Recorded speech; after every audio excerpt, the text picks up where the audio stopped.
நான் காலேஜ் போயிட்டு வரேன்பா. காலேஜ் போறது பெரிய விஷயம் கிடையாது. நல்லவங்களை பார்த்தா சிரிச்சுக்கோ, கெட்டவங்களை பார்த்தா விளைவிக்கோ. நமக்கு எதுக்குடா வம்பு? இருக்கிற இடம் தெரியாம இருக்கணும்டா. சென்றுவாமான வென்றுவா. 5 hours later. பா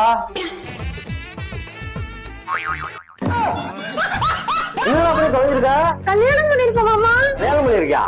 பெத்த அப்பன் பேச்ச கேட்காத அவன் ஒரு உதவாக்கார. அவன் நம்பி நீ வந்திருக்க பத்தியா? நீ ஒரு உதவாக்காரி. நீ எதுக்கிட்ட அழுகுற? நான் உன்னை வச்சு காப்பாத்துறேன்டி. ஒரு நாள் நான் வாழ்ந்து காட்டுவேன்டி. வாழ்ந்து காட்டுறேயா?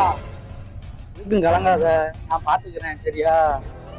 நல்லாவே மவனே மருமகளை கூட்டு உள்ள வரா. இந்தாமா முதல்ல லெமன் சோசை குடிக்க 2 வாரம். மருமகளை நீங்க லவ் பண்ற விஷயத்த முதல்ல என்கிட்ட சொல்லியிருந்தா உங்க வீட்டுல பேசி முறப்போய் நானே கல்யாணம் பண்ணி வச்சிருப்பேன்ல. அது இல்ல மாமா, பையன் எட்டி எட்டி ஓட்டிட்டே இருக்கான் மாமா. எட்டி வைக்கலாம்.